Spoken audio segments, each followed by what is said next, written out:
So you know that there's that part in the Bible, for those that have some understanding of the Bible, where Jesus says, don't be pulled in by false teachers, test the spirits. So there's a lot of politicians, some, and then a ton of priests and pastors, tons, evangelicals, and many more different denominations that seem to want to tie us to, like, the Talmud, and this is it's so hard to explain here, because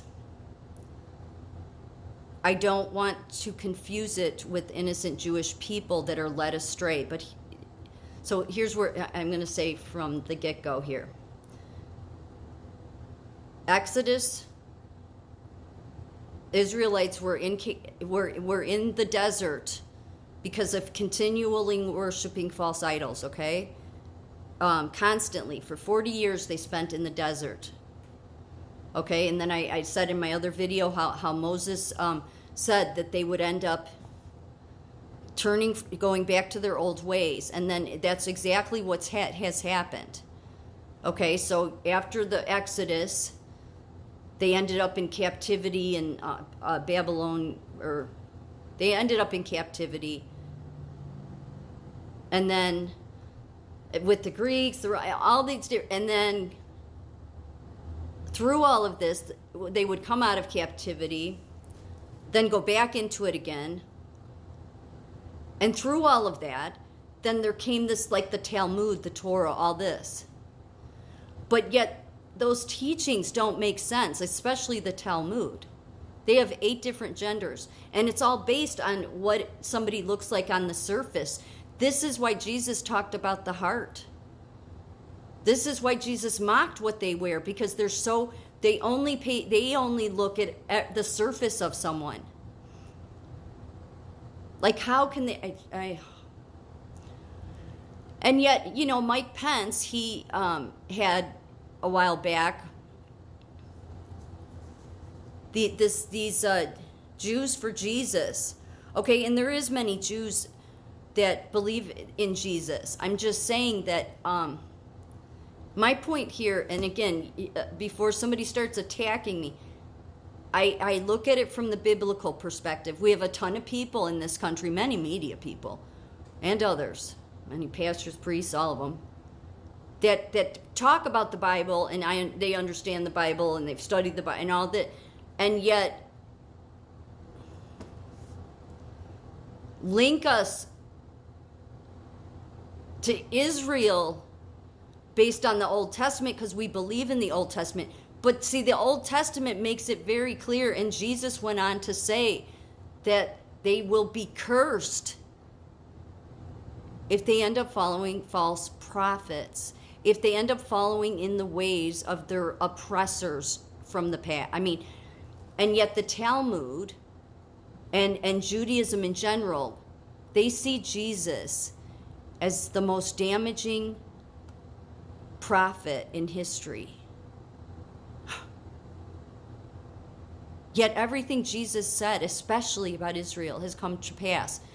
I guarantee you with my life that that country would never have been in all these wars and have all this going on over there if they weren't following false teachers, really the government. But that's the problem.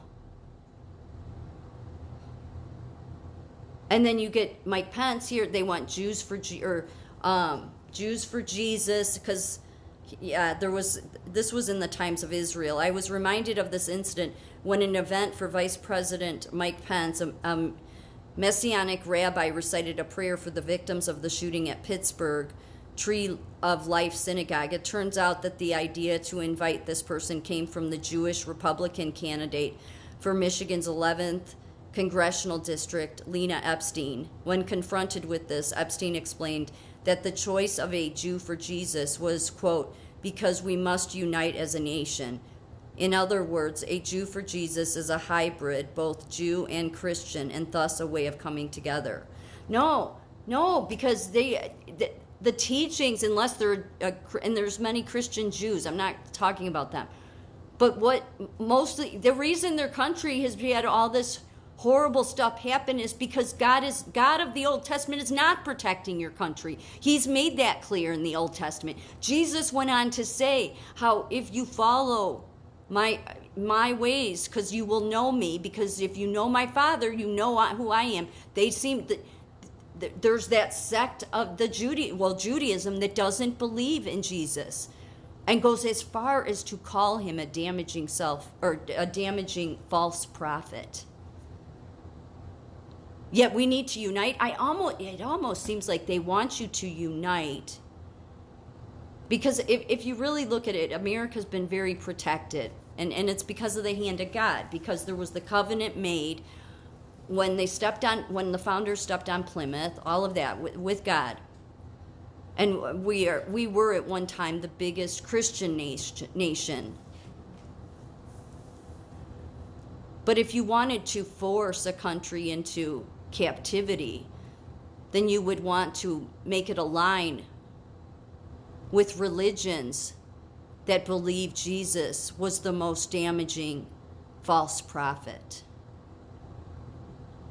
See, the confusion comes in because Christians, we do believe in the Old Testament, but these leaders of the Talmud and the Judaism sect of it, that wears all their robes and the same thing they've done the whole time, and they focus everything on what I'm wearing will show how important I am. No, it shows that we have experts that have screwed everything up, and we have media that wants to totally tie us to religions that outright say that Jesus was the most damaging false prophet in history.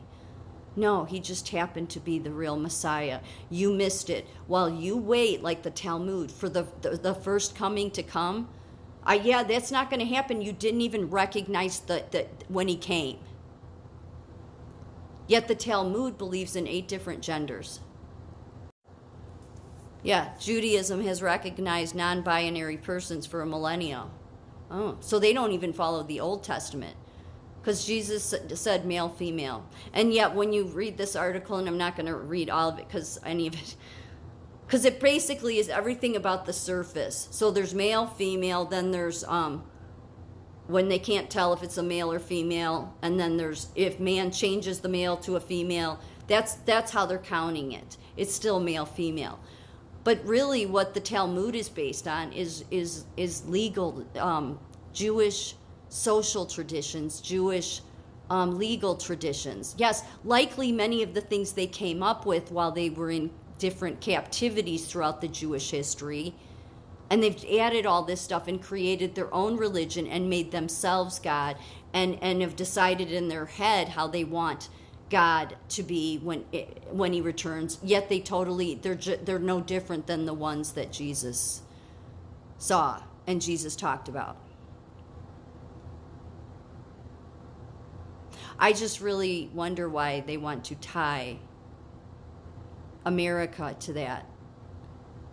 I think that the only reason they would is tying us so closely to